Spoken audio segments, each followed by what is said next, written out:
afternoon and welcome to McDaniel, one of America's top-tier liberal arts college, one of America's top buys in higher education, and according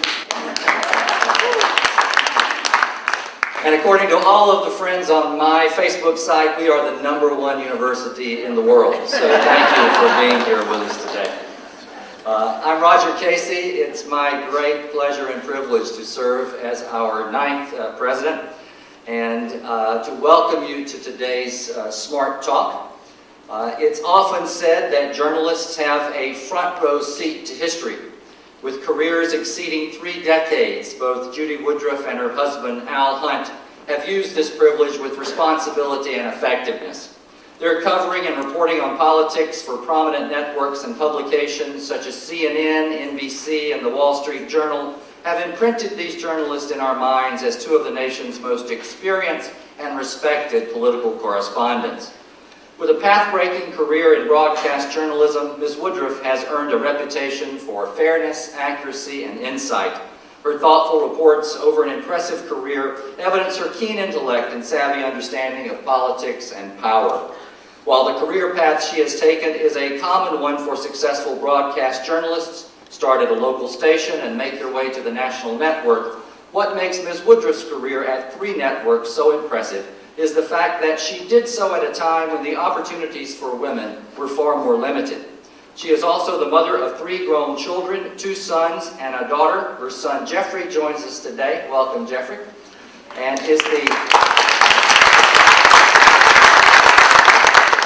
And she is the founding co-chair of the International Women's Media Foundation.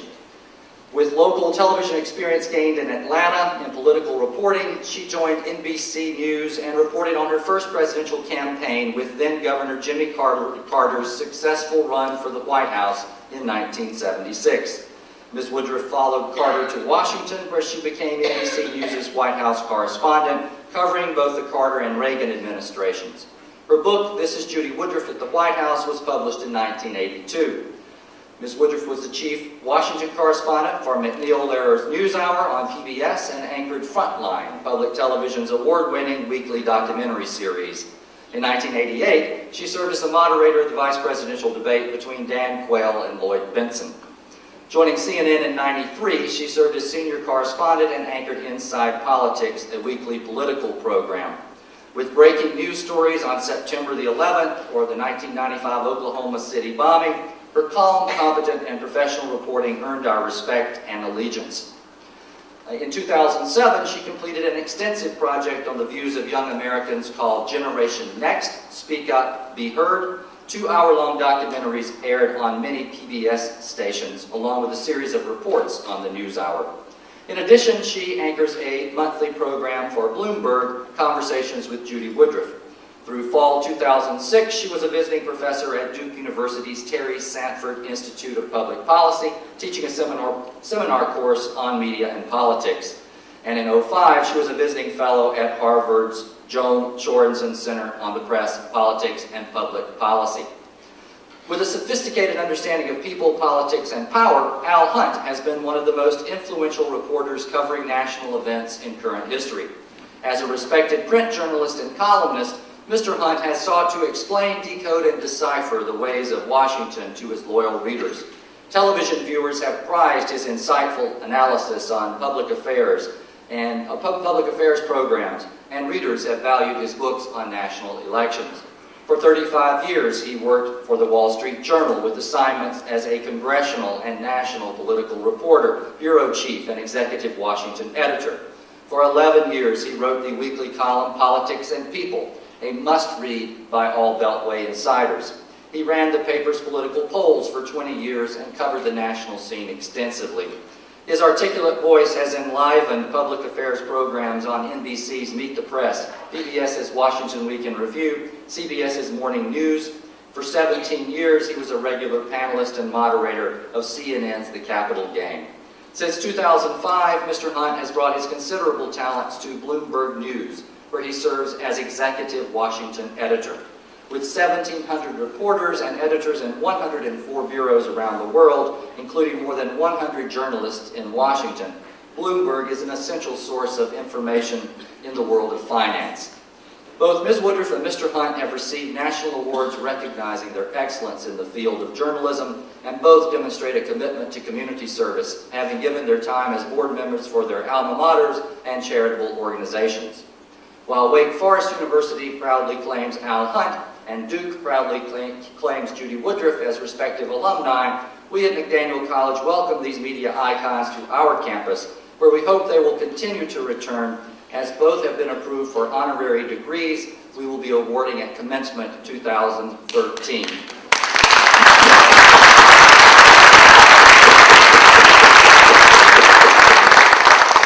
Here's how the structure of our SmartTALK will work. You have an opportunity, I hope, to have passed your questions to our staff, and I will be reviewing these over the next several minutes to order them for a dialogue with our guests. Meanwhile, Judy and Al are going to begin by sharing in brief some introductory comments on our current political climate. There's a few things going on now. And after that introduction, I will join them and engage in the dialogue. Thank you again for being here. Thank you so much, Judy and Al. Judy?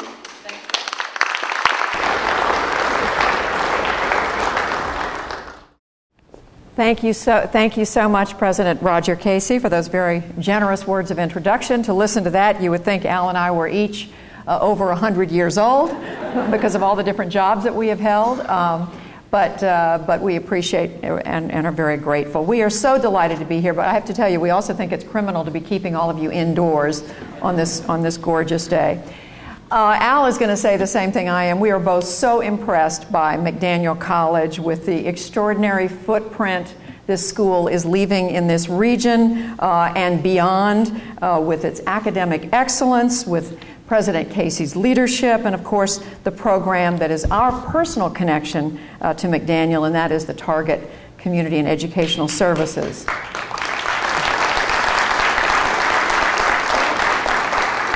With its president, Dr. Tom Zerpoli, seated right over there. Hello, Tom.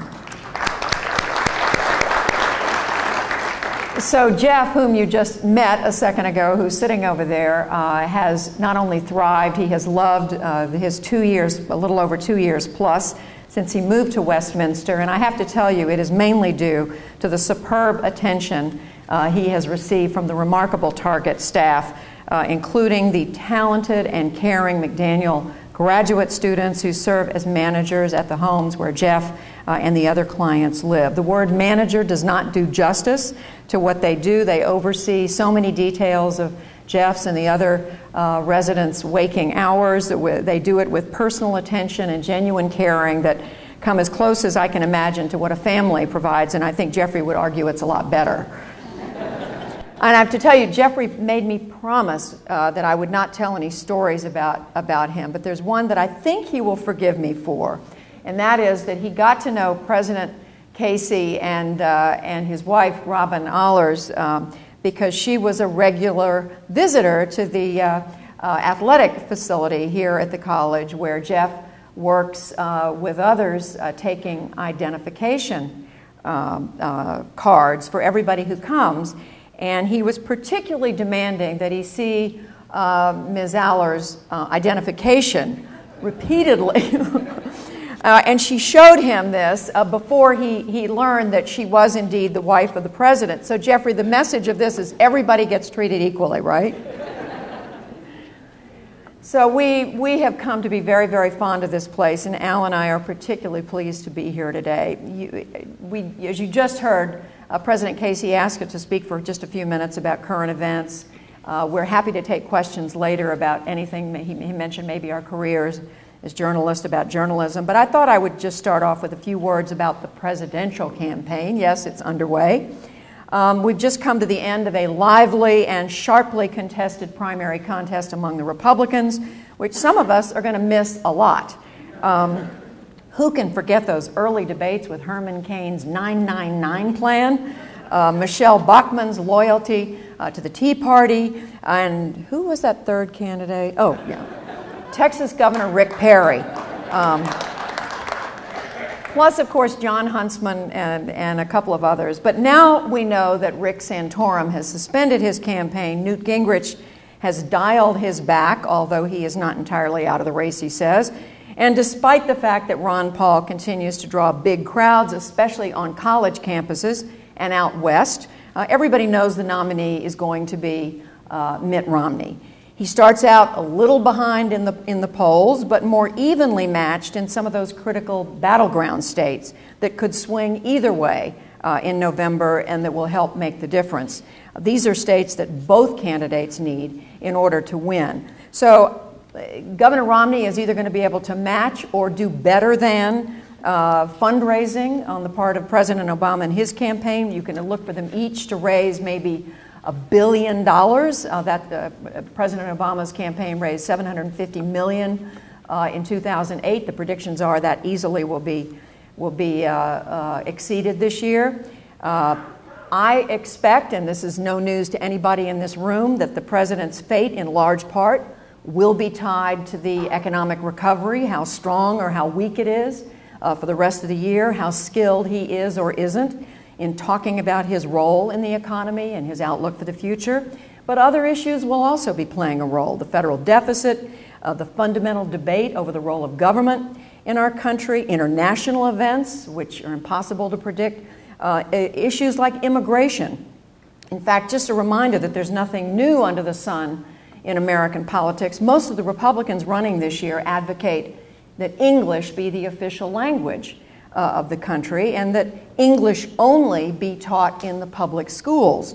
Now, they think this is a new issue, but it's not, because back in the 1930s in the state of Texas, there was a woman running for governor. Her name was Ma Ferguson.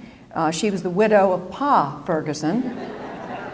And with unassailable logic, she went from one end of the state of Texas to the other, arguing that she figured that if English was good enough for Jesus Christ, it's good enough for the Texas school children. So a number of issues are going to come into play in addition to the economy, and it's impossible to say what is going to matter the most in the minds of voters when they go to the polls. We did see just this past week with the controversy created over what a Democratic pundit said on CNN in discussing the role of women in the economy, that Ann Romney, this pundit said, mother of 5 sons, a woman who has multiple sclerosis and is a breast cancer survivor, quote, never worked a day in her life. The pundit was referring to the fact that Mrs. Romney has not been required to hold down a paying job, which was the topic of the discussion that day. But of course, it got picked up and aired and repeated and became a major talking point for the Republicans, putting the Democrats very much on the defensive. The person who said it, a woman named Hillary Rosen, doesn't work for the Obama campaign. She doesn't work for the White House. She isn't advising them, but because she is a well-known Democrat and a longtime strategist for people in the party, the comment got enormous attention on television, on the internet, by Republicans, so that not only did the Obama campaign end up having to apologize, the president himself made a statement, Mrs. Obama made a statement, all of them distancing themselves from what Ms. Rosen had said. And I'll just go on the record and tell you and say that as the mother of 3, I believe every mother who stays home to raise her children works very hard. And I can say that as someone who has tried to maintain a full-time career outside the home. Some of the hardest working women I know are women who have been women who have stayed home and devoted themselves to their children. There's nothing more honorable, as all of us know, than raising children. But my point this afternoon is to witness the way this one comment blew up this week. And to be fair, Democrats have been guilty of the same thing. They've taken some comment that a low-level Republican official made somewhere out in the hinterlands and have taken that and made it into something that the nominee of the party, the major candidates of the party ended up having to apologize for. Shows you that both parties are responsible for this sort of behavior. Both parties do this back and forth, and what this really does is it reminds us that what we're going to see in this election is very much a pendulum. You're going to, with the speed of news today, with the internet, with blogs, with Twitter, I think we've seen campaigns unfold at warp speed before. I think it's going to be warp speed times 100 because the reaction time is instantaneous. A comment is made, there's a reaction, somebody reports it either accurately or not, the other side is forced to respond, and back and forth. 100 small events will be the story of the day or the story of the week. The job that all of us have as journalists is to sort out the important from the less important, to weigh how the candidates handle these episodes. It's important, I think, for all of us as journalists and as voters to hold the candidates accountable, not only for what they say, but for the character they show in deciding what to make a big deal out of and what to let slide. It's the job of all of us, again, and particularly those of us who cover these campaigns, to pay close attention, because despite what we sometimes hear in American elections, they really do matter. It matters who is elected president. Decisions are made that affect the lives of every one of us. Appointments to the Supreme Court, decisions about war and peace, and of course decisions of domestic policy that affect our lives and the lives of our children and grandchildren. So on that note, I'm going to be quiet, turn it over to my husband, who has been covering American politics since the Garfield administration.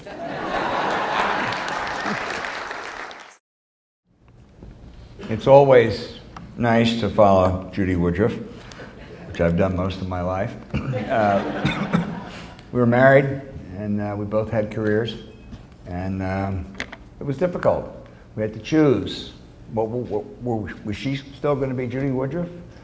And we talked about it a lot, and after careful consultation, she kindly agreed to let me keep my maiden name, and I am forever appreciative. I want to join in her praise for this wonderful institution and everything that President Casey, Tom Zerpoli, and others have done here. We have fallen in love with McDaniel over the last 2 years, have had many great occasions up here. I am in awe of the staff at Target and what they do for Jeffrey and others. But I think my favorite moment must have been last November when we came up for the McDaniel-Johns Hopkins football game. Now, my father and my brother and my nephew all went to Johns Hopkins. And my brother and my nephew came down for the game. And they really cared a lot. They're really quite avid about this. And Jeffrey and I went, and Jeffrey was decked out in more McDaniel paraphernalia than I've ever seen. And we sat next to each other, and we just cheered and counter-cheered for a really quite exciting game, which unfortunately McDaniel lost, but it was a great game. Jeffrey managed to out-cheer his very boisterous uncle, and it was a great, great moment for us.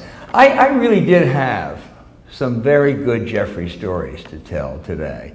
And I told him beforehand, I said, Jeffrey, he's giving me this now. I said, Jeffrey, I've really got some very exciting stories to tell. And he said, if you do, I will disinherit you. So therefore, since I want to live a comfortable senior citizen retirement at some point, Jeffrey, I will not tell any stories.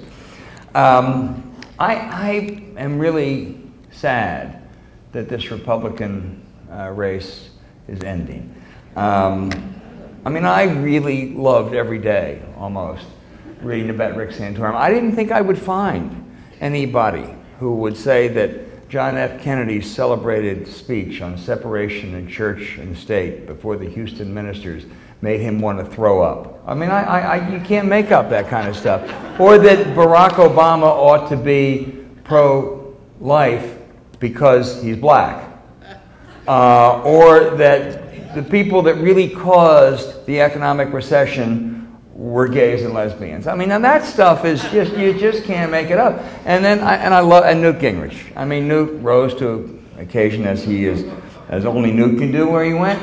And in a debate that we actually co-sponsored with the Washington Post at Dartmouth College on October the 10th, he said that Barney Frank and Chris Dodd should be thrown in jail for what they did, the way they pandered to Freddie Mac. It was just outrageous.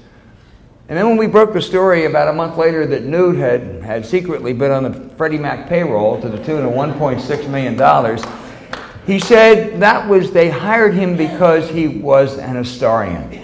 Now I can just see that Freddie Mac boardroom now, where someone says, well, how about Doris Kearns Goodwin? No, she won't quite. How about Michael Beschloss? Is Henry Commager still around? And finally someone says, I got it, Newt Gingrich. And the CEO said, that's exactly the historian we want. I mean, now you can't, you just can't make up that kind of stuff, and it's not going to be the same. And so I'm going through a little bit of a downtime, and I hope you will forgive me. To be serious for a fleeting second, I think this is going to be a really interesting and a very hotly contested and closely contested election.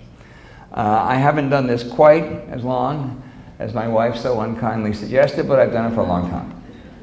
And there's a couple realities as you enter a general election. One is that presidents don't get reelected if they have a favorability rating much under 50%. And they don't get reelected if people basically think the country is moving in the wrong direction. There's a pollster's question that our poll and every poll asks almost every time, which is the country basically on the right track, or is it moving in the wrong direction? And when that wrong direction tops 60%, that really is almost lethal news for an incumbent party.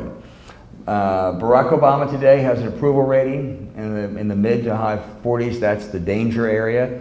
66% of people think the country is moving in the wrong direction. Those are really bad numbers for an incumbent. But the other reality is that a challenger, an insurgent party, rarely wins if they are less popular than the incumbent party. Kind of makes sense. I mean, if you want to throw the rascals out, you got to like the people you're throwing them out for a little bit better, whether you've judged them in the same way or not. Today, the Republican Party is considerably less popular than the Democratic Party, which is not wildly popular. And the Republican Party, ever since they won the House in 2010, has become increasingly more unpopular. And the other truism of presidential campaigns is that the nominee of the challenging party is in real trouble if he or she, and there's never been a she, doesn't have a popularity of at least 50%. Kind of makes sense. You want at least half the people to say, yeah, he's an okay guy. Mitt Romney, as of the month of March, had a favorability rating of about 37%. So you look at both and you say, A, Obama is in such trouble it's hard to make a case he can win, and B, that Romney is the weakest challenger we have had at least since George McGovern, so nobody can win. Now we know that's not going to happen. Somebody's going to win. That's a really a gutsy prediction I will make right now. Somebody will win this election, but it does show, I think, how tough, how unpredictable it is. And if anybody can tell me what the shape of the economy will be in October, will we be continually to gradually improve with maybe a jobless rate of 7.9%? Or will we find out that the last 3 or 4 months have been a Prague Spring and the jobless rate is back up to 8.7 or 8.8? A lot easier to predict who's going to win the election. If you can tell me whether there's going to be a war in the Middle East, whether there's going to be an attack on Iran, and whether there's going to be a spike in oil prices, a lot easier to tell who's going to win the election.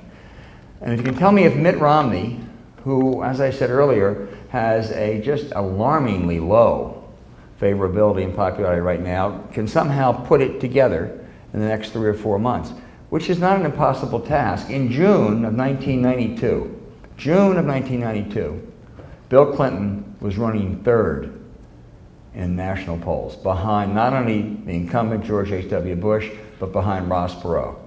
So he was in real trouble then. He put it together. We say now he was a brilliant politician. He is. We didn't say that in June of 1992. At this stage, in 1980, Ronald Reagan was running 10 points behind Jimmy Carter. So there's time.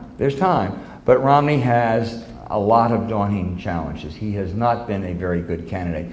I guess it's fair to say, without being partisan, he doesn't exactly have the common touch. That is a problem, particularly if you try to fake it. And I think Governor Romney has to be who he is, an incredibly smart man with a clean record, and argue that, as he tries to, that this administration has failed. If he tries to say that I identify with that welder in in Maryland, he's going to fail because he doesn't. I covered his father, believe it or not. That was right before Garfield or right after Garfield. And his father was quite different. And there's an interesting contrast between Bush 41, Bush 43, and the Romneys. Bush 43, the son, always resented the father to some extent. There was a great deal of tension in that relationship. You recall, he never asked his father for advice before he went to war in Iraq. Whereas Romney, the two Romneys were quite close. Mitt Romney reveres his father to this day, and it was really a wonderful, warm relationship. And yet the father was quite different. The father didn't have Mitt Romney's discipline. I don't think he was, I can't judge these, but I don't think he was quite as smart as his son, who was incredibly smart. On the other hand, he did have much more of a common touch. I saw him at a factory gate one time, and he really identified with those workers. And I think it was because he was a product of his growing up experience, which was not one of privilege, and made it as a product of his, which is one, or has been one of privilege. So I think how Romney adapts in the next 4 or 5 months, I will tell you, I think the most overrated factor in this, and the one that will receive the most attention, is who will be his running mate. It's interesting, we have fun, we write about it a lot and all that. It usually doesn't matter. The most important, the cardinal lesson is that is do no harm. It's very hard to think of a single running mate over the last 40 years who has resulted in a candidate carrying a state that candidate would not have otherwise carried. So you could do harm, as we found out 4 years ago, but it's hard to argue that running mate will be the sine qua non of a victory in November. So I think we're going to see a really exciting race. I'm not sure we won't see a third party or an independent candidacy of some sort. I doubt it will be a serious one, but it'll be, as we learned in 2000, 1 or 2% can make a huge difference. You remember all those Holocaust survivors for Buchanan in Florida, the people who accidentally pulled the lever for Pat Buchanan in those condos in Florida, which really caused or enabled George W. Bush to win the election. So if there is a third-party candidate or an independent candidacy, it could matter this time. I think as of today, you certainly, if you had to bet, you would bet on Obama. But November 5th is not April 14th. Another great insider, April 15th. So a lot can happen, and I think that's also, I love that because that means there's some rationale and justification for Judy and I to continue to work for the next 6 months. So with that, why don't I sit down, and we'd love to take questions about any of the above, and if you really insist, I will tell 1 or 2 Jeffrey stories.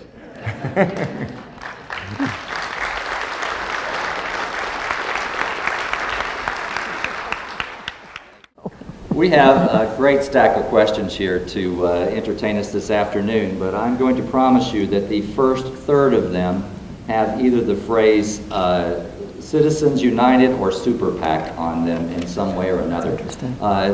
We arguably have maybe 200 wealthy individuals in the country now that are dramatically influencing this election. Can you talk about this court decision, what it's done, and what's going to be the future under the new ruling? I'll take that first one because I have been writing about this issue for almost 40 years. It is one of the worst Supreme Court decisions since Dred Scott. It is an absolute abomination.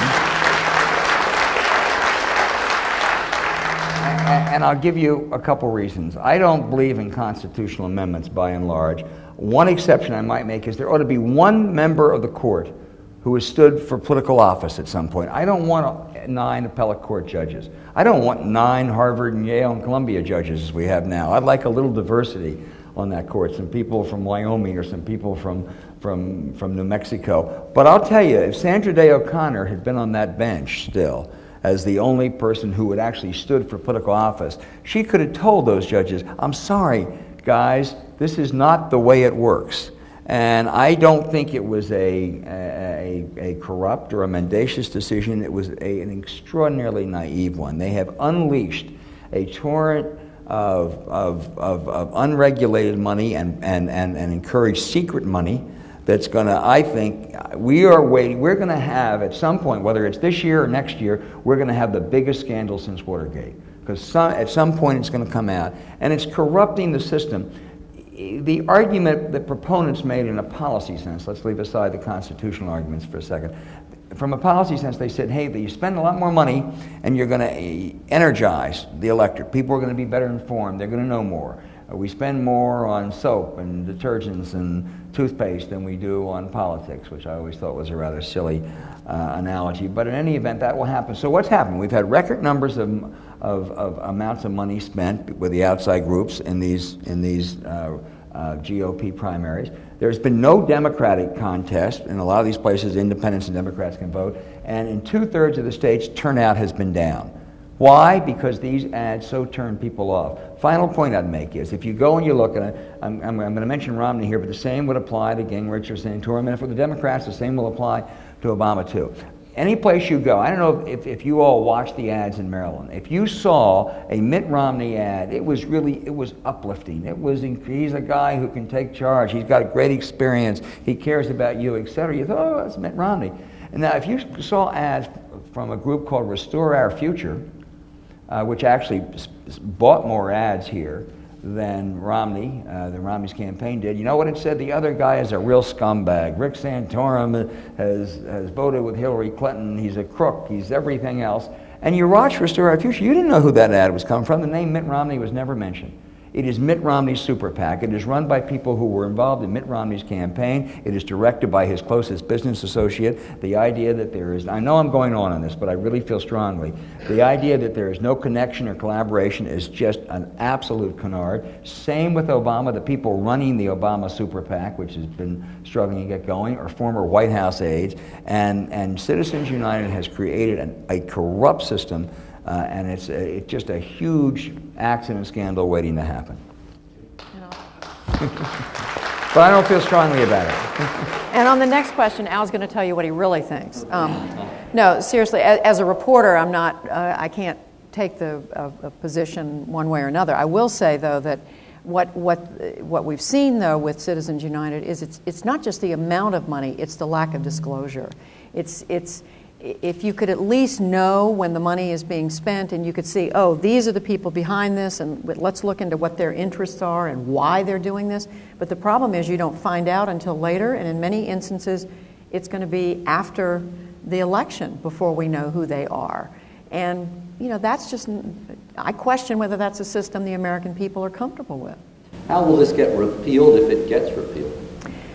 Well, the Congress has looked at doing something around funding, but as we watched from McCain-Feingold and other efforts to reform campaign finance, I now hear an echo. I don't know if I'm talking too loud. As from other efforts that have made their way through the Congress, it's really hard to get Congress to agree on what to do about financing. There's a rump group of I guess, liberals and maybe even some conservatives who are in favor of public financing, mostly liberals. That has gone absolutely nowhere. McCain-Feingold was an effort to get the arms of Congress around what was going on with fuller disclosure and stricter limits. That's now gone nowhere. So what we're left with is Citizens United until Congress could write a different law, and I just think the prospects for that are very slim. When there's a scandal, that's when it'll change. Well, of course, not only is Citizens United in the news, but the entire debate over the Obama health care plan now in the courts for discussion. Can you give us some thoughts about where you think the court will rule and what the impact will be, whether the ruling is upheld or whether it's turned away? Most of the people I talk to who cover the court, and I don't cover the court regularly, but who do, say they expect, based on what they heard in the arguments, that the court, by a majority of 5-4, will either knock down the mandate or knock down the entire law. There's a real debate over whether they would go ahead and knock down the entire law, the thinking being, especially on the part of the Chief Justice, that perhaps he doesn't want to have the court responsible for having sort of taken the law back to square one and then requiring it to be completely rewritten. But there is some disagreement about it. The truth is nobody knows. The court holds that very closely. If it is knocked off, I think, or if it's found unconstitutional, I think it becomes a subject of debate in the campaign, but I don't think it's determinative. I mean, I think we both have mentioned the economy. I think the economy is going to be first. I think if it's knocked off, it does take an issue away from the Republicans. And so, I've talked to some Republicans who say they hope the court, as much as they want to get rid of it, they realize it's a liability for them if the court knocks it off. We have one of the best, probably the best Supreme Court reporter, and he said there's no doubt if you listen to your argument, you would conclude there'd be a 5-4 verdict against the mandate. I'd be stunned if they threw the whole law out. But he says he doesn't think that's a foregone conclusion. That the court sometimes, when they get in private sessions, Anthony Kennedy and the chief may think about the political consequences. I think what I found interesting is coming out of this, the Republicans argued that they held the high ground on principle, and the Democrats argued they held the high ground on politics, and I think they both are wrong. The Republicans on principle, for 20 years, the centerpiece of Republican federal health care plan was an individual mandate. It was the alternative to Hillary care. It was the alternative to Ted Kennedy's single-payer system. It was embraced by President George H.W. Bush. It was embraced by Bob Dole, the Heritage Foundation, Newt Gingrich. Senators Lindsey Graham and Lamar Alexander introduced it in February of 2009. It was the model for the ultimate federal plan was Romney Care, with an individual mandate in Massachusetts, which he did draw from conservatives. It only became constitutionally dubious when it became Obamacare. So I think there's great hypocrisy. Now, for the Democrats, I cannot think of a president in modern times who has done a worse job in talking and persuading the American people about his signature issue than Barack Obama and health care. This White House really, I mean, it is political malfeasance of the worst order. They went, I mean, most people in America, 74% will say they are for the provision that bans insurance companies from denying coverage because of pre-existing conditions. And almost 70% say they're against the individual mandate. The two are linked. If you throw out the mandate, you throw out the pre-existing conditions, and people don't know it. That's what presidents are supposed to do. And during the year and whatever it was, 2 months, where it was going through the legislative process, the White House excuse was, I'm sorry, we have to get the thing passed. They were so in the inside game, they forgot that governing is about the outside game, too. And in the last 2 years, their excuse is, well, people said we had to focus on the economy. But you know, when you're president, you have to walk and chew gum at the same time. And they really failed. They failed miserably. If the mandate is deemed unconstitutional, and this ruling obviously will take place before the election, how do you see this impacting Obama and the general election? Well, I think its impact is exaggerated. I don't think it'll have a huge impact.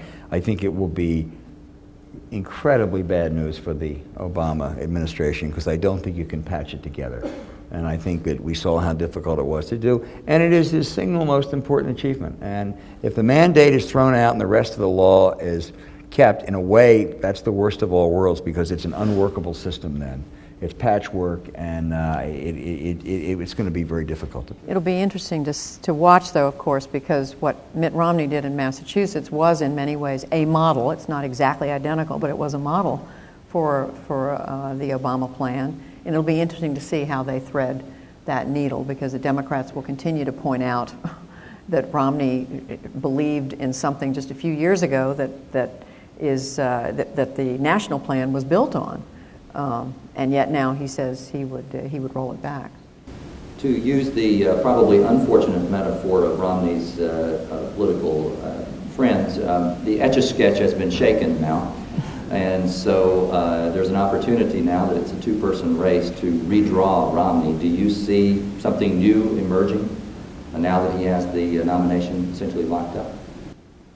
I think that his campaign is very busy right now, figuring out how do they appeal not just to the folks who supported the Rick Santorum and Newt Gingrich, the more social conservative wing of the Republican Party, but of course they are very focused on how do we appeal to the great middle of America, where Romney, what happened in the primaries, as everyone knows, is he was pulled to the right. He was forced to take positions, required to take positions that would allow him to prevail in that particular political environment. Now, of course, he's got to move in the other direction.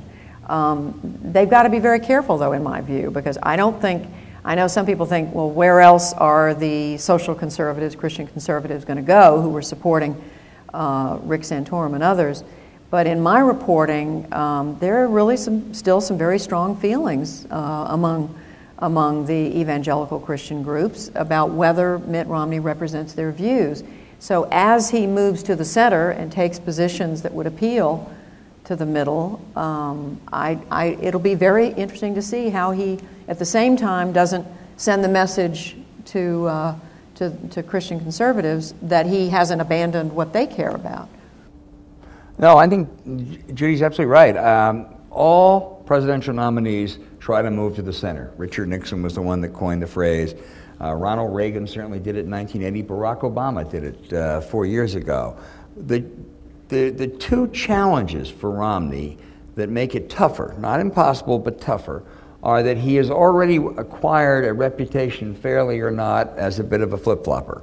And I think to the extent that he reinforces that, it makes it more difficult to segue, to pivot, if you will. The second problem he has is that I think that the Republican Party has clearly moved to the right, the base of the party has, and they are less forgiving than party bases might have been before. In many ways, like the Democrats were 30 or 40 years ago. And so I think that makes it harder. And another little unwritten and undiscussed, rather, element is his religion. And I regret this, and I think it's very unfair, but there is still a great deal of anti-Mormon sentiment around the country. And I talked to a very interesting guy at Vanderbilt University who has studied this, a political scientist named Brett Benson, who's really done some very good work on it.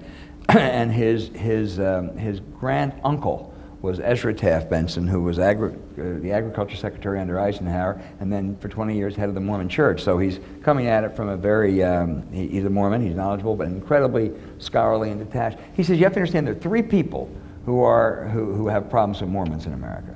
Number one, the left, who thinks that Mormons are too conservative. Two, evangelicals who think that Mormons are not Christians, and that really, by the way, Southern Baptists compete a lot with Mormons for they proselytize against one another. And number three, some people in the middle who just think they're weird, or we're weird.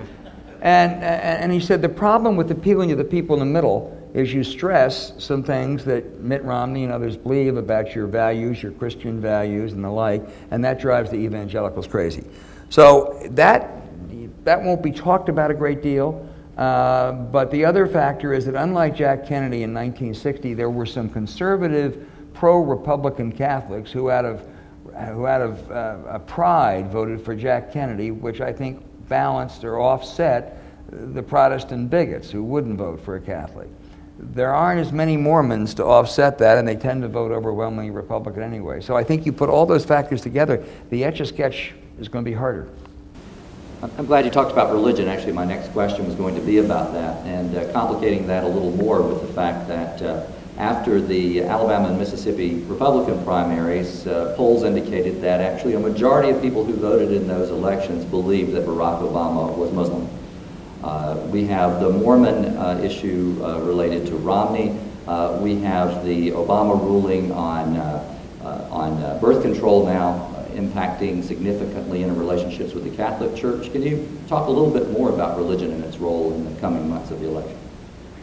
Well, Al has laid out the reporting that he's done on the Mormon issue, and I think that's something that journalists will be watching.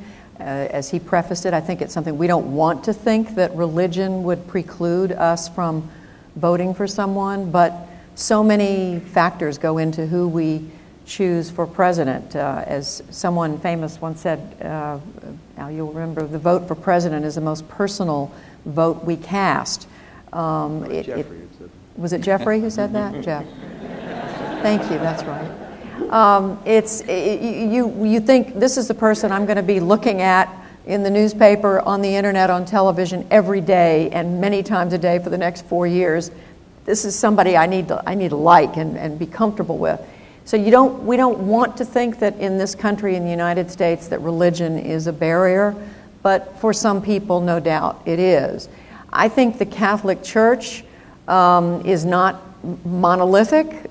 We've seen, with the whole debate over contraception, we saw the great discomfort the leadership of the Catholic Church had over the position taken by the White House, but on the other hand, all polls show that more than 95% of women who are Catholic use contraceptives. So to me, it's just not a monolithic vote. The evangelical vote, I think, clearly is a big chunk of it is going to be was attracted to Rick Santorum and other candidates on the Republican side. They're going to look at these two candidates, and there's not a natural call here. And I think that's why how Santorum chooses to endorse Romney, what he says about Romney in the months to come. You've noticed it hasn't happened yet.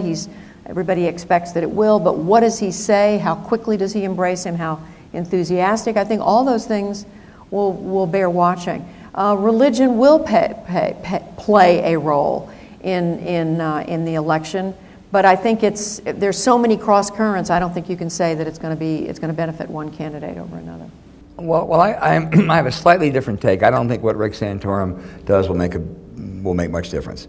It's what Romney does, and we talked earlier about this moving to the center. Well, that's the dilemma he has. I mean, does he move to the center? He is going to get an overwhelming majority of the evangelical vote, the evangelical Christian vote. The question is, will they vote in the numbers that they sometimes have, and will they react with the enthusiasm that you need if you're a presidential candidate? And that will be determined by him, I think. Secondly, I think I frankly think the Obama administration really botched that decision initially on contraceptions. And I think the initial reaction, they forgot about a whole lot of people who were terribly important to them. That nun who had been incredibly supportive of their health care measure, and senators like Bobby Casey and Tim Kaine, who was a former party chairman running for the Senate in Virginia, and both about Catholics, and they ignored them. They didn't listen to them, didn't consult with them, and when they handed down their original decision, what it looked like was a case of forcing institutions, Catholic hospitals, to do things against their will, and they were really losing that fight, as they probably should have. They then adapted and did what they should have done in the first place, and once it became a fight over contraception, then I think it's the other side that is losing the battle, including a few of the bishops. So my guess is it's not going to be a huge issue in the fall, but I think right now it's on balance probably slightly.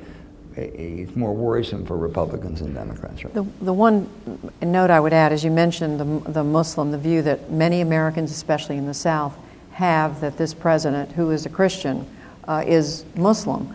I find it remarkable that this is the case. The president has been very clear about his faith.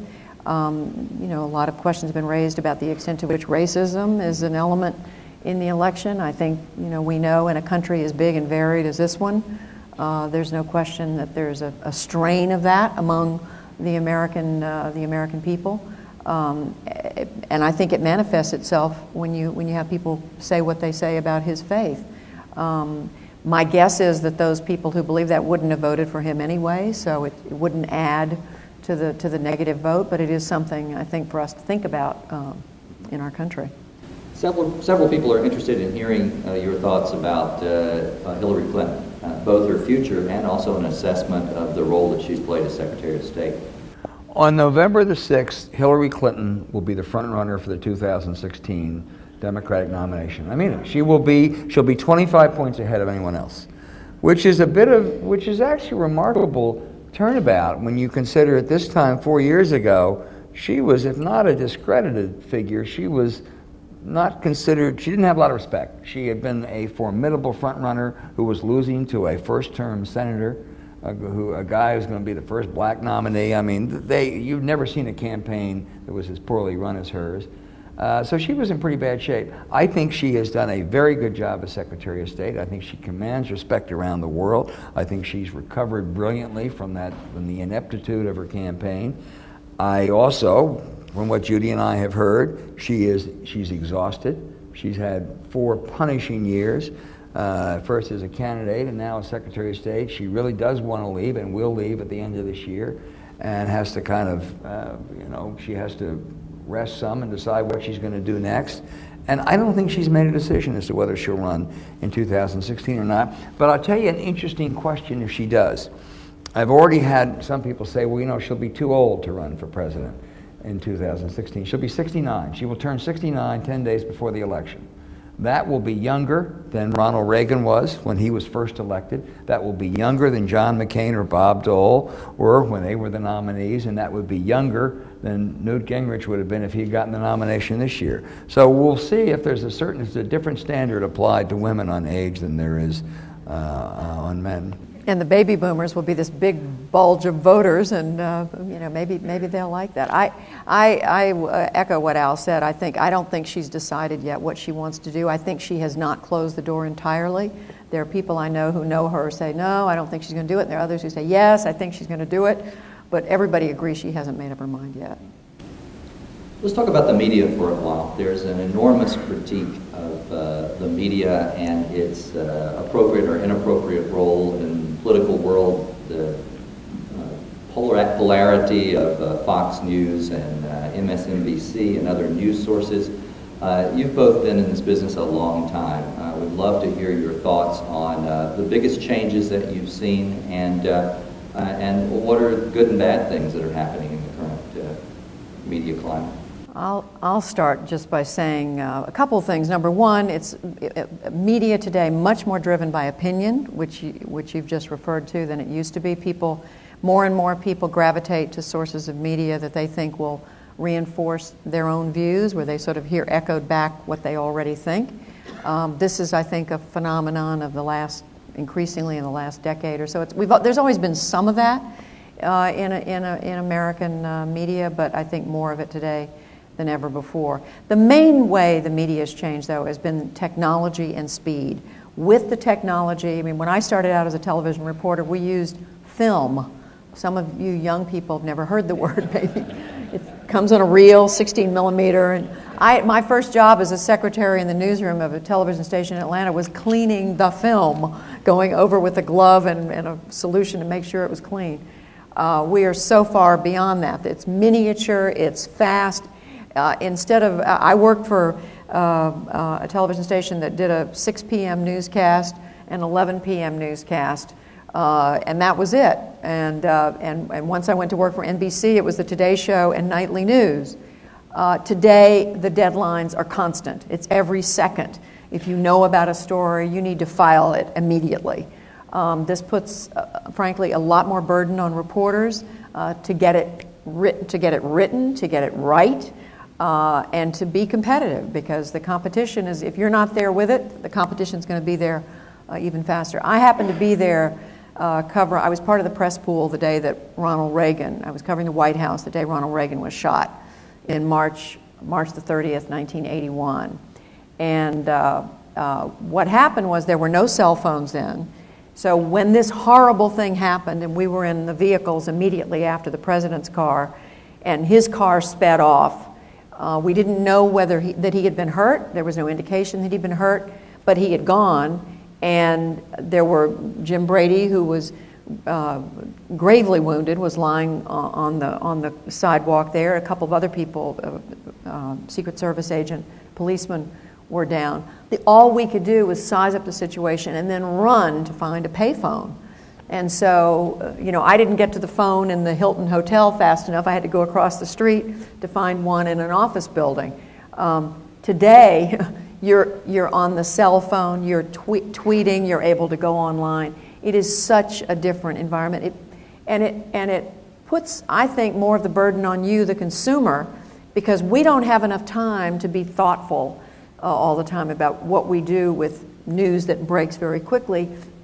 It's on your shoulders increasingly now to take in this news and understand, oh, well, that's new.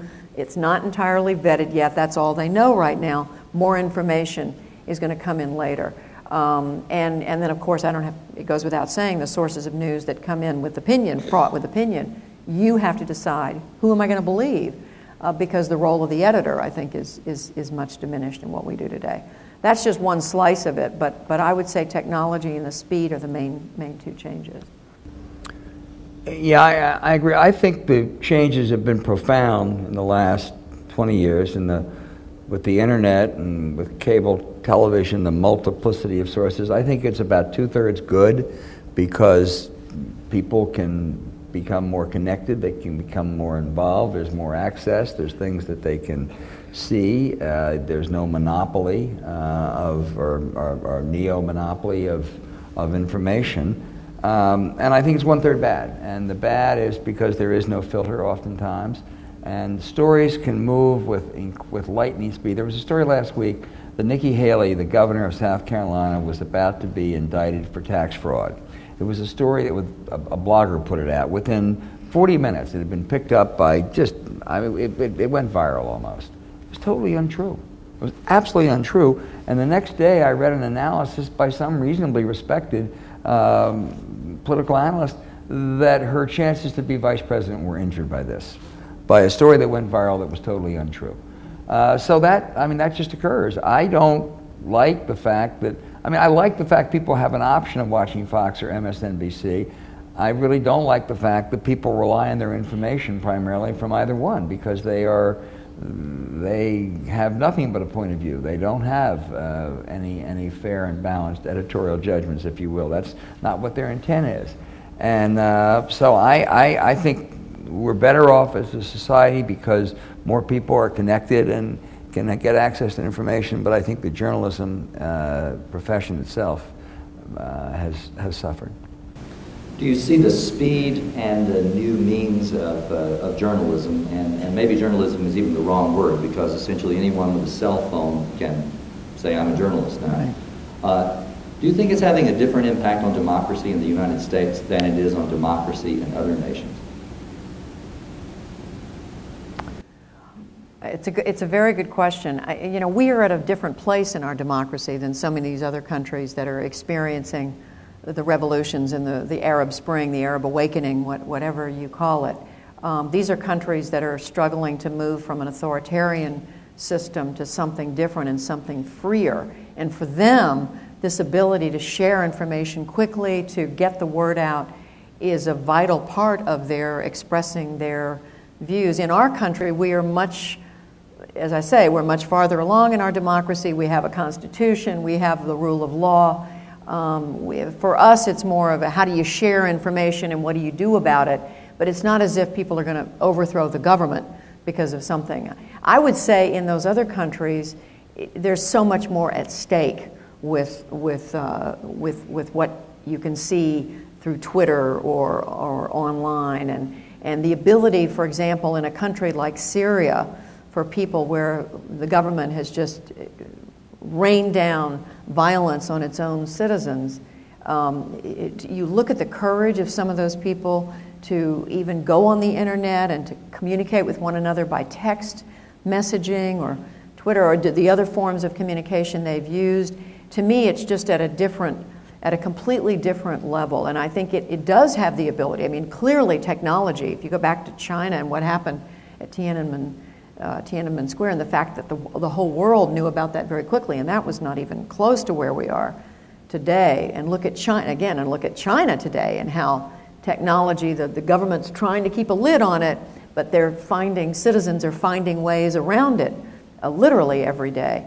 I think technology will play a role as these governments change. I absolutely believe that. I think in our country we're farther along, and we can tweak what happens, but I don't think we're going to change our system of government with it. Yeah, I think that's right. I don't think I can't see why it would have much difference on democracy in Germany or Britain or Japan versus the United States, but I think developing countries and developing democracies, developing systems of government, it does have a big difference. Look, the problem is, and I grew up in newspapers, and that's what I love, is that the business model doesn't work anymore. I mean, how many people here, if you were going to go and you had to buy a car, you want to buy a used car, How many people would look in the local newspaper for? All right, we got one hand, we got one relic, that's good. I'm with you. How many people here would go to Craigslist or something like that? Or something online. Yeah, okay. Fine. That was the base for many newspapers. So it's changed. I mean, the New York Times is the greatest news organization maybe in the world, the greatest newspaper in the world. They keep a bureau in Afghanistan. I would guess it cost them, I don't know, but $4 or $5 million to have all those employees over there who have to have security and all the cost. There's no way that pays for itself. And there's no way that a blogger or an internet or Talking Points or Red State, Blue State can afford to send people over there. Now, I'm a long-term optimist. I think people will have an insatiable desire for good information, credible information, and in-depth information. I think how we get there from here is going to be much harder. I mean, I think Al and I agree that what's happened to the media, sure, there are great things that have happened with the internet and with technology, with blogging even and the rest of it. But when you look at the number of reporters who've been laid off, lost their jobs over the last 7 or 8 years, something like 10,000 reporters around the country have either aren't working or had to change careers. A few of them have found work online, but nothing like what they used to. And when you think that the younger generation who are following the news, but they think it's for free, that you get news, but you don't have to pay for it. That's a model that doesn't work. Journalists have to make a living. They have to put bread on the table for their families. And so we've got to find a way around that. We've got to find a way so that people realize that information has value and it is worth something. And we've come, the pendulum has swung so far in the other direction. We need to find a way to get it back and find, as Al says, a good business model. I'd love to move from the political to the personal for a few minutes. Could you share with us, in your careers, what's been the most difficult issue you've had to cover or the most difficult piece of journalism that you've had to do?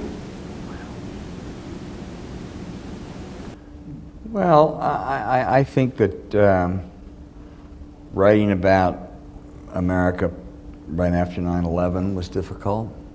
I think that the institution of journalism did an especially poor job in the lead up to the invasion of Iraq.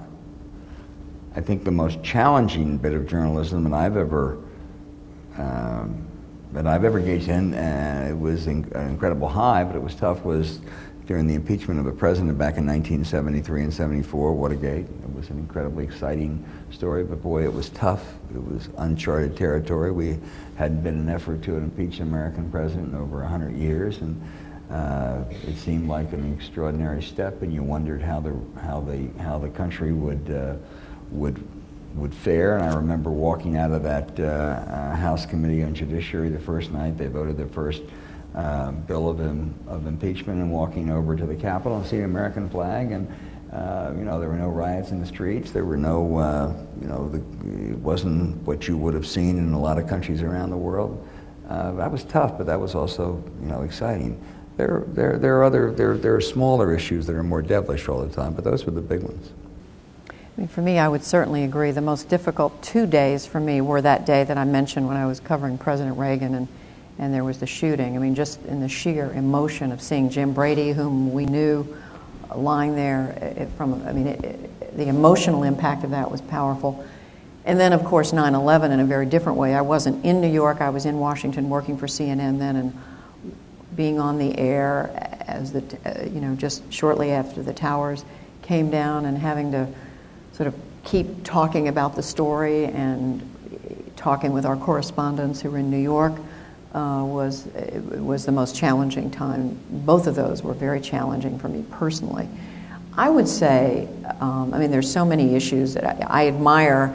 I try to read great journalism, of course, as we all do when I can. I admire what so many journalists do overseas. You mentioned the International Women's Media Foundation. In many ways, I look at what the press does in this country, and yes, a lot of it's really impressive. You see great writing and great reporting. But in those countries where there is not a free press, and that's most of the world, what journalists are doing in those places where they are putting their lives on the line and risking the lives of their families and children in many instances. I mean, I particularly have gotten to know some of the women journalists who have just been incredibly courageous. From Colombia in South America, where we, International Women's Media Foundation, we gave the Courage in Journalism Award to a woman whose father and brother had been newspaper editors. Both had been killed by the drug cartels back in the 1990s. And you go to China, where we awarded a woman journalist who, just for writing about what the government had done, was in prison for life.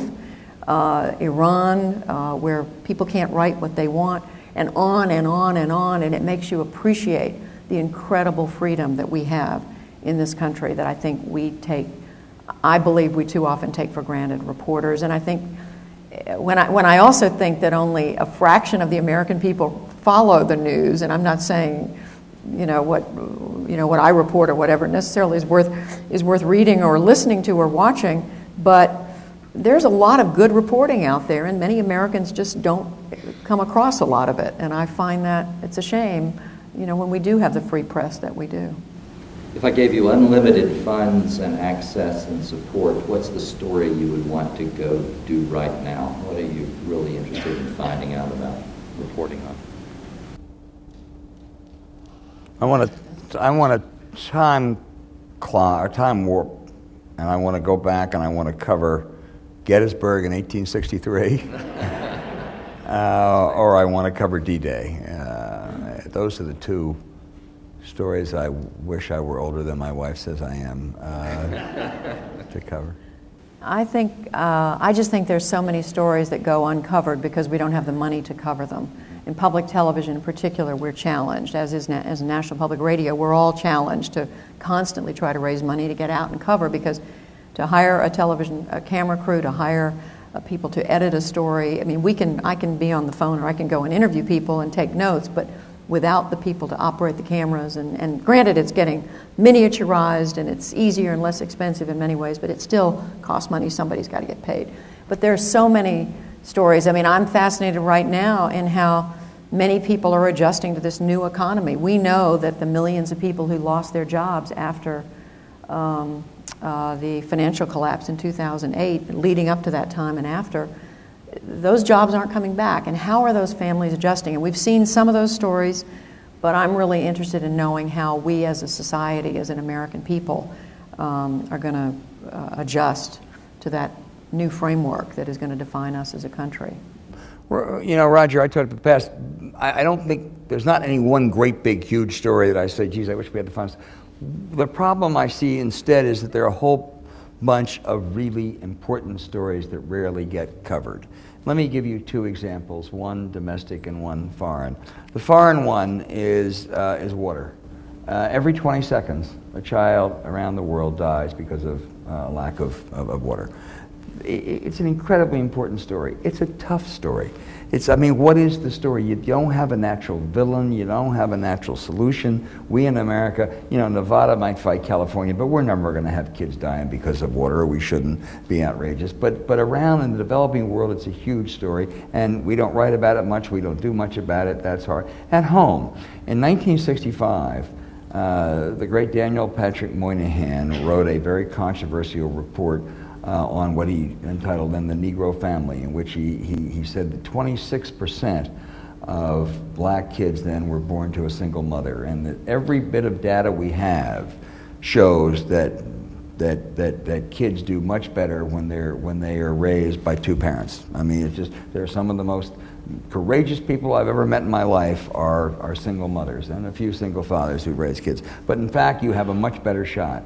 That was 26% of black kids in 1965. Today, 3/4 of African American babies are born to a single parent, and over 30% of white babies are born to a single parent. That is a huge problem in America. That is a moral problem, that is an economic problem, it's a sociological problem, it's a political problem.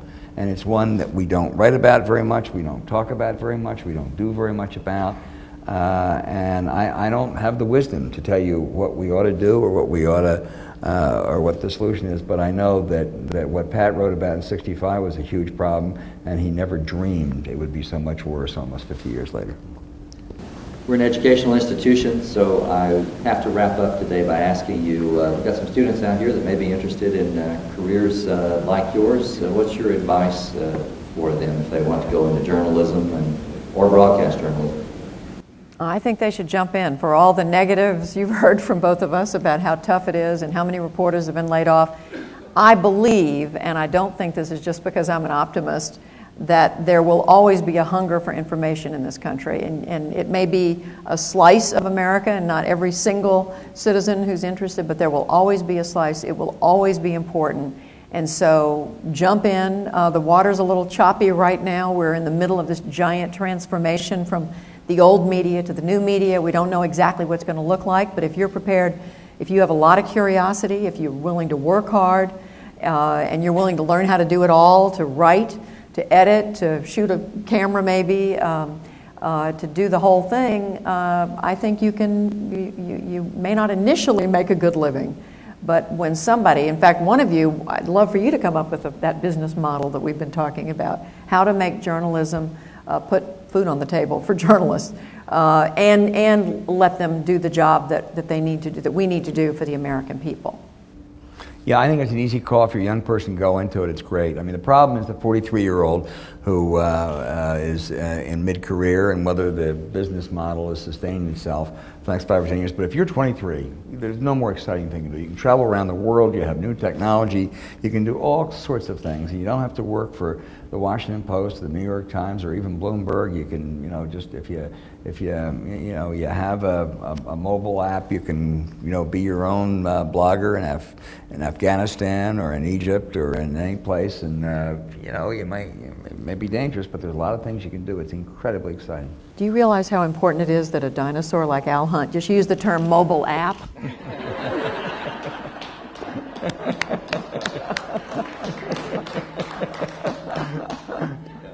I'm going to look up that Garfield mobile application tonight. We are delighted that you jumped into this business because you have been keeping us informed for years, and we deeply appreciate the commitment that you've made to helping us understand our country and the political climate. Deeply grateful for giving up a Sunday afternoon to spend time with us, and please join me in giving Judy Woodruff and Al Hunt a huge round of applause. Thank you. Can I just ask one thing? It's a lot of fun. Judy?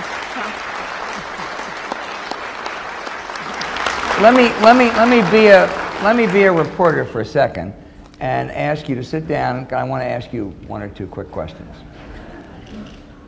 And you can raise your hand. You have to stand up. How many people last time, don't look to your left or right because it's a secret ballot. How many people last time voted for Obama? And how many people voted for McCain? Okay, and how many people would vote for Romney if the election were tomorrow? So I would say Obama's lost 1 or 2% up here. How many people would be receptive to a third-party candidacy? Okay, would you want that third-party candidacy to be primarily of the right, of the populist right, if you will, a Donald Trump, or would you want it to be of the left, a Ralph Nader? Right, and then how many people would like it to be of the right? And how many people of the left? And how many people just a Bowles-Simpson deficit reduction centrist party? How many people, how many people voted for Obama last time who now aren't sure they're going to vote for him this time? Okay. And how many people think that McDaniel should have beaten Johns Hopkins in football? Al's going to write a column on this tomorrow, what you just said. And for your next home football game, we want to Yes. you here. Great, thank you. Here, Jeffrey. Terrific. Thank you, Roger. Put your hat on. Thank you all so much, and Great. please join us again on the last Monday of the month when we will have Greg Street here, who is lead designer with the World of Warcraft, which is the #1 internet video game that you can play in your home. You guys look like a crowd that do that a lot, and so, but Greg is an alum, and we'll be glad to have him with us in our next Smart Talk. Thank you for being here today. Thank you.